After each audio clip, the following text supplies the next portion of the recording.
90 రోజుల కోర్సు పూర్తి చేస్తే చాలు 100% ప్లేస్మెంట్ సపోర్ట్ తో సాఫ్ట్వేర్ జాబ్ మీ సొంతం. వెంటనే కోడ్ జ్ఞాన్ డెస్టినేషన్ ని సంప్రదించండి. Welcome to Suman TV. నేను మీ సుమంటివి నాగ్. రంగరాజన్ గారిపై దాడి ఎప్పుడైతే జరిగిందో చాలా మంది రకరకాల కథనాలు అయితే మాట్లాడుకోవటం జరిగింది. అంటే చిలుకూరు బాలాజీ టెంపుల్కి సంబంధించి కూడా మాట్లాడుకోవటం జరిగింది. ఈ వీర రాఘవరెడ్డి అనేటువంటి వ్యక్తి దాడి చేయడానికి గల ప్రధాన కారణాలు ఏంటి, ఇతని వెనక ఎవరున్నారు, రంగరాజన్ గారిపైనే దాడి చేయాల్సినటువంటి అవసరం ఏమొచ్చింది, దానికి గల ప్రధాన కారణాలు, అప్డేట్స్ ఏంటి అనేది ఈరోజు మనతో పాటు హైకోర్టు అడ్వకేట్ అలగరి రవీంద్రనాథ్ గారు ఉన్నారు. అది వారి మాట్లాడి తెలుసుకుందాం. Hello sir. హాయ్ అండి నాగరాజ్ గారు.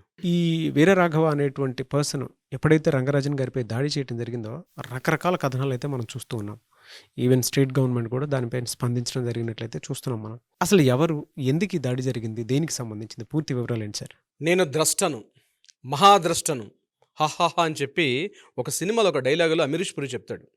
బహుశా అందరికీ గుర్తుండనే ఉంటుంది. ఈ వీడియో చూస్తున్న చాలామందికి కూడా. ఈ విషయం అంతా కూడా నా అదుపాజ్ఞాల్లో ఉంది. నవగ్రహాలు నా అధీనంలో ఉన్నాయి. మొత్తం ముక్కోడి దేవతలు నేను చెప్పినట్టుగా వింటారు. ఇది సోషల్ మీడియా వేదికగా ఒక వ్యక్తి చేసినటువంటి ప్రేలాపనలు అని చెప్పుకోవచ్చు. రామరాజ్యం అనే వెబ్సైట్ని ఏర్పాటు చేసి, రామరాజ్యం అనే ఒక యూట్యూబ్ ఛానల్లో అతను మాట్లాడినటువంటి ఈ ప్రగల్భాలు ఇప్పుడు నేను మాట్లాడిన మాటలు. ఈ వీరరాఘవరెడ్డి అనే వ్యక్తి ఎలా తయారైపోయాడంటే, తనేదో సంభవామి యుగయుగే, నేనే సాక్షాత్తు శ్రీకృష్ణుడిని, పరిత్రాణాయ సాధూనాం వినాశాయ చతుష్కృతం ధర్మ సంస్థాపనార్థాయ సంభవామి యుగే యుగే అన్నట్టుగా నేను అందరినీ బాగుపరచడానికి నేను అపర కృష్ణ అవతారంతో నేను ఈ భూమి మీదకి వచ్చాను. సరే, కృష్ణ అవతారం కాదేమో, రామావతారం. నేను ఈ రామరాజ్యాన్ని స్థాపించడం కోసం ఈ భూమి మీద నేను ఆవిర్భవించిన మహానుభావుణ్ణి అని తనకు తాను ఫీల్ అయిపోయి, ఆ ప్రలోభంలో తను ఉండి తనతో పాటు మరో 10 మందిని ఏర్పాటు చేసుకునే ఒక రామరాజ్య సైన్యం అనేది అతను బహిరంగంగా ఎటువంటి భయం, ఏ భీతి లేకుండా వెబ్సైట్ వేదికగా ఆయన ఏర్పాటు చేసిన రామరాజ్య సైన్యం ఇందులో చెప్పిన మాటలు ఇప్పుడు నేను మీతో షేర్ చేసుకున్నాను నాగరాజు గారు. అతను సెప్టెంబర్ 1 నుంచి సెప్టెంబర్ 1, 2024 నుంచి డిసెంబర్ 31, 2024 వరకు తన సంస్థలో కానీ రామరాజ్య సైన్యంలో చేరిన ప్రతి ఒక్కరు కూడా 20,000 రూపాయలు, అక్షరాల 20,000 రూపాయల జీతభత్యాలు ఇస్తూ, ఒక వసతి సౌకర్యం కల్పిస్తూ, 2 పూటల భోజనాన్ని ఏర్పాటు చేస్తానని చెప్పి ఆయన రిక్రూట్మెంట్ వేదికగా ఆయన చెప్పినటువంటి మాటలు అవి. ఇందులో క్వాలిఫికేషన్స్ ఏంటంటే 10th పాస్ ఆర్ ఫెయిల్, 25 ఏళ్ల నుంచి 50 ఏళ్ల మధ్య ఉన్నటువంటి నడి వయస్కులు కావాలి, రోజుకి కనీసం 2 గంటల పాటు పరిగెత్తే అవసరం ఉంటుంది, 5 గంటల పాటు అంటే 5 కిలోమీటర్ల వరకు, అంటే 2 కిలోమీటర్ల వరకు పరిగెత్తను, 5 కిలోమీటర్ల వరకు నడక ఏకధాటిగా ఆగకుండా ఉన్నటువంటి క్వాలిఫికేషన్స్ ఉన్న వ్యక్తిని నేను రామరాజ్యంలో చేర్చుకుంటానని చెప్పి బాహాటంగా ప్రకటించుకున్నాడు తన యొక్క వెబ్సైట్ వేదికగా. అయితే మన రంగరాజన్ గారి మీద చిలుకూరు బాలాజీ టెంపుల్ ప్రధాన అర్చకులైనటువంటి ఇతని మీద దాడి చేసిన తర్వాత దీని మీద పోలీస్ డిపార్ట్మెంట్ వాళ్ళు నిన్న రాజేంద్ర నగర్ డీసీపీ గారు శ్రీనివాస్ రెడ్డి గారు ఆయన తెలిపిన వివరాల ప్రకారం ఈ దాడికి ఎలా పురుకొల్పాడు, అతను ఏ రకంగా వచ్చాడనే విషయాన్ని ఆయన క్లియర్గా చెప్పడం జరిగింది. ప్రధానంగా ఏంటంటే ఆయన మాట్లాడిన మాటల్లో ఈ విషయం ఎప్పుడైతే రిక్రూట్మెంట్ చేసుకున్నారో జనవరి 24వ తారీఖు నాడు ఈయన తణుకులో, అంటే ఆంధ్రప్రదేశ్ తణుకులో ఈయన ఒక ఏర్పాటు చేసి ఒక 25 మంది రిక్రూట్మెంట్ చేసుకున్నారు. ఆయన అక్కడే వాళ్ళందరూ కూడా ఈ 25 మెంబర్స్ కూడా వసతి ఏర్పాటు చేశాడు, భోజన సౌకర్యాలు ఏర్పాటు చేసి వీళ్ళందరి యొక్క డ్రెస్సుల యొక్క సైజులు తీసుకొని, అంటే బ్లాక్ కలర్ డ్రెస్ యొక్క సైజ్ తీసుకొని అక్కడ లోకల్గా తణుకులో ఉన్నటువంటి ఒక పర్సన్ తోటి ఈ 25 మెంబర్స్కి ఒక యూనిఫామ్ని ఆయన కుట్టించడం జరిగింది. ఒక టైలర్ తోటి అక్కడ ఒక లోగో కూడా క్రియేట్ చేశారు. వీళ్ళందరూ ఒక లోగో క్రియేట్ చేసి ఒక బ్లాక్ కలర్ షర్టు, ఒక బ్లాక్ కలర్ ప్యాంటు, ఒక బ్లాక్ కలర్ బెల్ట్, దానిపైన ఒక చిన్న లోగో, షర్ట్ పైన కూడా లెఫ్ట్ సైడ్ ఒక లోగో, అది కూడా ఫుల్ హ్యాండ్స్ షర్ట్స్తో ఉన్నటువంటి ఒక డిజైన్ చేసి ఈ తణుకులో ఉన్నటువంటి టైలర్ తోటి అంతా కుట్టించి వీళ్ళకి అందరూ కూడా డ్రెస్సెస్ ఇవ్వడం జరిగింది. అక్కడ నుంచి ఆయన కోటప్పకొండకు వెళ్ళడం జరిగింది. కోటప్పకొండలో ఆయన అక్కడ దర్శనం చేసుకుని తిరిగి అక్కడ నుంచి హైదరాబాద్ మణికొండకు కూడా రావడం జరిగింది జనవరి 24 తరువాత. ఇతను కొవ్వూరి వీరరాఘవరెడ్డి, ఇతను అనపర్తి వాసి, వెస్ట్ గోదావరి జిల్లా అనపర్తిలో ఇతను ఉండేటట్టుగా వివరాలు తెలియపరిచారు. ఇతను ఇక్కడికి వచ్చిన తర్వాత ఏంటంటే ఇతను తన వెబ్సైట్ ద్వారా, అంటే 2022లో రామరాజ్యం అనే వెబ్సైట్ని ఏర్పాటు చేశాడు. ఆ ఏర్పాటు చేసిన తర్వాత అందులో పూర్తిగా తను ఈ భారతదేశంలో రామరాజ్య స్థాపన చేస్తాను అంటే ఎవరిని పడితే రిక్రూట్ చేసుకుంటాడా ఈ రామరాజ్యంలో అంటే కాదట. కేవలం క్షత్రియ గోత్రికులు, అదేవిధంగా భరతవంశిక గోత్రికులు అని ఒక లిస్టుని ఇవ్వడం జరిగింది. ఈ గోత్రికులు ఎలా తెలుస్తారు అంటే రాష్ట్ర వ్యాప్తంగా ఉన్నటువంటి 27,500 దేవాలయాలు ఎక్కడెక్కడైతే ఉన్నాయో ఆ దేవాలయాల్లో అర్చన పూజాధికారి కార్యక్రమాలు చేసుకునేటప్పుడు, అదేవిధంగా శ్రాద్ధ కర్మలు చేసేటప్పుడు అర్చకులు కానీ పౌరోహితులు కానీ ఎవరైనా వాళ్ళ యొక్క గోత్రాలు చెప్పేటప్పుడు ఓకే వీళ్ళందరూ కూడా క్షత్రియ గోత్రికులు, వీళ్ళందరూ కూడా భరతవంశిక గోత్రికులు అని చెప్తూ ఒక డివిజన్ చేసుకొని ఆ లిస్ట్ ఇవ్వమని చెప్పి ఆయన ఈ వెబ్సైట్ వేదికగా కూడా ప్రతి ఒక్క అర్చకులకి పురోహితులకు కూడా చెప్పడం జరిగింది. ఎవరైనా సరే నేను చెప్పినట్టుగా చెప్పకపోతే మాత్రం మా రామరాజ్యం ఏదైతే ఉన్నారో మా సైనికులు ఎవరైతే ఉన్నారో ప్రాణాలు ఇవ్వడానికైనా ప్రాణాలు తీయడానికైనా మా సైనికులు ఎప్పుడూ సిద్ధంగా ఉంటారు అని బాహాటంగా ప్రకటించుకున్నటువంటి ఒక వీర రాఘవరెడ్డి యోధుడిగా తను అభివర్ణించుకున్నాడు. అంటే తనకు ఒక దైవాంశ సంభూతుడిగా ఫీల్ అయిపోతున్నాడు ఆయన. అంటే ఈ దేశంలో నేనే ధర్మపరక్షణ కోసం ఈ భూమి మీదకి నేను ఆవిర్భవించాను అని చెప్పుకుంటూ తను ఈ వెబ్సైట్ ద్వారా రకరకాల ఈ పిచ్చి చేష్టలు ప్రగల్భాలు పలకడం జరిగింది.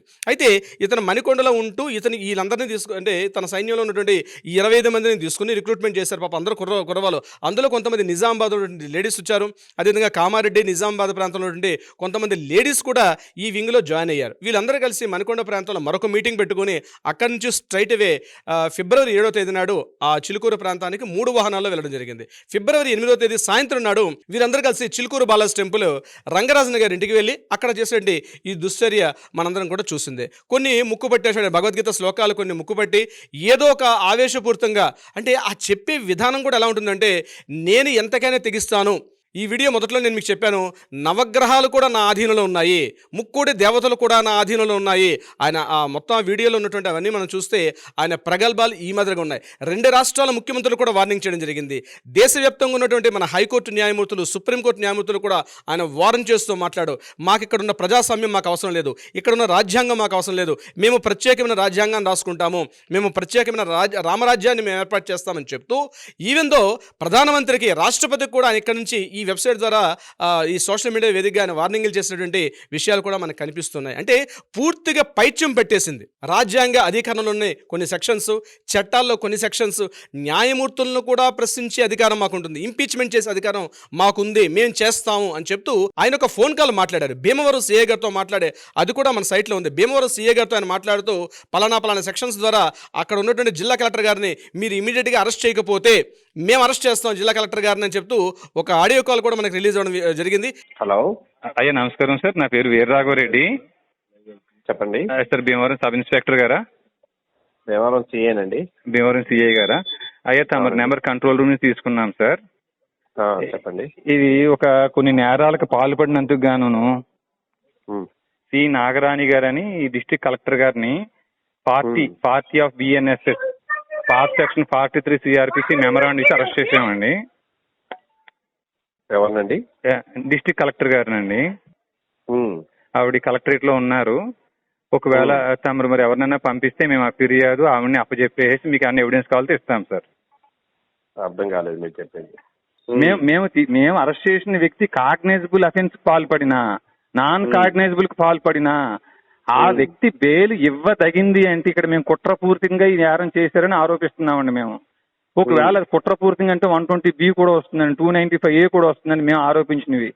అయితే ఒకవేళ మేము ఇచ్చిన కంటెంట్ కానీ కాగ్నైజబుల్ కాదు, నాన్ కాగ్నైజబుల్ అనుకోండి, మీరు బెయిల్ ఇచ్చి విడుదల చేయొచ్చని మీకు అదే చెప్తుందండి. 43 సిఆర్పిసి చెప్తుందండి.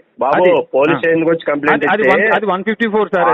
నువ్వు చెప్పేది పోలీస్ స్టేషన్ వచ్చి 154. ఒక సెకండ్ సిఐ గారు, మర్యాదగా మీరు అని మాట్లాడుతున్నాం మేము.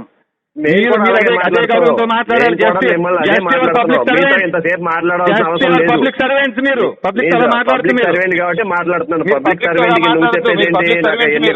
సర్వెంట్ కి నువ్వు చెప్పేది ఏంటంటున్నాను? పబ్లిక్ సర్వెంట్ కి నువ్వు చెప్పేది ఏంటి ఇక్కడ? పబ్లిక్ సర్వెంట్ కి నువ్వు ఎమర్జెన్సీ ఏమన్నా ఉంటే పబ్లిక్ సర్వెంట్ కి ఫోన్ చేయి. నా డ్యూటీ నువ్వేం చేస్తావు? 43 సిఆర్పిసి కొత్త చట్టం బిఎన్ఎస్ సెక్షన్ 40కి మీరు పెట్టుకుని నేను వస్తున్నాను ఇప్పుడు, నీకు అక్కడే ఉండు. Please come. సో ఆయనంత బహిరంగంగా అంటే ఎవ్వరికి జంకు బెంకు భయం బెదురు ఏమీ లేకుండా ఈ మొత్తం భారతదేశంలో రామరాజ్యాన్ని స్థాపిస్తాము అని ఒక పైత్యం పెట్టింది, ఒక పిచ్చి పట్టినటువంటి వీడిని తీసుకుపోయి అర్జెంటుగా ఎర్రగడ్డ మెంటల్ హాస్పిటల్లో కానీ లేకపోతే విశాఖపట్నం మెంటల్ హాస్పిటల్లో కానీ వీడిని చేర్చి వీడి కాళ్ళకి చేతులకు సంఖ్యలు కట్టి వేస్తే తప్ప ఇటువంటి పైత్యం మురిగిన వాళ్ళు ఇంకా ఎవరైనా ఉంటే దీని ద్వారా నేను చెప్తున్నానండి, హిందుత్వం అనేది కావచ్చు, ఇతరత్ర ఏదైనా కావచ్చు, కానీ ప్రజాస్వామ్యబద్ధంగా రాజ్యాంగబద్ధంగా మన చట్టాలు, మన కోర్టులు మనకి ఇచ్చినటువంటి మన హక్కులు, మన బాధ్యతల్ని గుర్తెరిగి మనం ప్రవర్తించుకోకపోతే, ఇతని మీద భారీగా చర్యలు తీసుకోకపోతే రాబోయే రోజుల్లో ఇట్లాంటి మేధావులు, కుహానా మేధావులు, సూడో సైకిక్ మేధావులు, అంటే రాడికల్ ఐడియాలజీ ఉన్నటువంటి వాళ్ళు ఇంకా పెరిగి ఈ దేశాన్ని, ఈ ప్రభుత్వాల్ని, మన రాజ్యాంగాల్ని ఈరోజు నివసించడం అన్నటువంటి స్వాతంత్రాలు కూడా పూర్తిగా మర్చిపోయి ప్రజల్లో అలజడిని సృష్టించే ఒక రకమైనటువంటి సూడో సైకిక్ రాడికల్స్ తయారయ్యే అవకాశం ఉంటుంది. నేను ప్రభుత్వాలకి నేను చెప్తున్నాను, నిన్న రేవంత్ రెడ్డి గారు రంగరాజన్ గారితో మాట్లాడడం చాలా హ్యాపీ అనిపించింది. అంటే పార్టీలకు అతీతంగా, వర్గాలకు అతీతంగా ప్రతి ఒక్కరూ మాట్లాడారు. నాన్న రంగరాజన్ గారిని సానుభూతి చేశారు. ఎందుకంటే ఆ మహానుభావుడు చేసేటువంటి కృత్యాలు ఒకటా రెండా, హిందూ ధర్మం పరిరక్షణ కోసం ఆయన కంకణం కట్టుకుని తన జీవితాన్ని పనంగా పెట్టేటువంటి మహానుభావుడు రంగరాజన్ గారు. ఆయనకి పార్టీలకు అతీతంగా కేటీఆర్ గారు వెళ్ళారు, ఆయన ప్రత్యేకంగా వెళ్ళి పలకరించి వచ్చారు. అదేవిధంగా రేవంత్ రెడ్డి గారు మాట్లాడడం జరిగింది, విశ్వ హిందూ పరిషత్ వాళ్ళు మాట్లాడారు, ఆర్ఎస్ఎస్ వాళ్ళు ఇది మాకు సంబంధించింది కాదంటే. ఇక్కడ ఏం జరుగుతుంది, కొంతమంది దీన్ని అడ్వాంటేజ్ తీసుకుంటారు, అంటే ఒక వర్గం వాళ్ళు అడ్వాంటేజ్ తీసుకుని ఇది భారతదేశంలో మోడీ నియంత్రణలో పోకడంలో, మోడీ యొక్క విషయంలో ఇటువంటి చాలా జరుగుతున్నాయి, భారతదేశంలో మత వ్యాప్తి కోసం ఇట్లాంటి వాళ్ళు తయారయ్యారని చెప్పి కొన్ని వీడియో ఛానల్స్ వాళ్ళు కూడా దీన్ని అడ్వాంటేజ్ తీసుకుని మాట్లాడే ప్రయత్నం చేస్తాను. దయచేసి నేను ఈ వేదికగా నేను చెప్తున్నానండి, as an being an advocate, నేను చెప్పేది ఏంటంటే అడ్వాంటేజ్ తీసుకోవద్దు. తప్పు ఎక్కడున్న తప్పుని మనం ఒప్పుకోవాలి, అంతేదాన్ని దీని అడ్వాంటేజ్ తీసుకొని ఇదిగో దీనివల్ల ఇలా జరుగుతుంది కాబట్టి ఇది రాంగ్, ఇది రైట్ అని జడ్జ్ చేయడానికి మనకు అవకాశం లేదు, మనకు అధికారం లేదు. కేవలం దీని కోర్టులు ఉన్నాయి, చట్టాలు ఉన్నాయి, అవి చూసుకుంటే విషయాన్ని కూడా ఎవరైనా సరే, ఏ సంఘం వాళ్ళైనా సరే, ఏ మతం వాళ్ళైనా సరే, ఇటువంటి భావజాలు ఉన్న వాళ్ళు ఇమ్మీడియట్గా తమ యొక్క భావజాలను తగ్గించుకోకపోతే భారీ మూల్యం చెల్లించుకుంటారు. నాగరాజు గారు ఫర్దర్గా కూడా అంటే ఇటువంటి ఆకృత్యాలు జరగకుండా ఉండాలని మాత్రం మనస్ఫూర్తిగా కోరుకుందాం. Thank you so much Algar Ravindranath garu. Thank you so much Nagaraju గారు.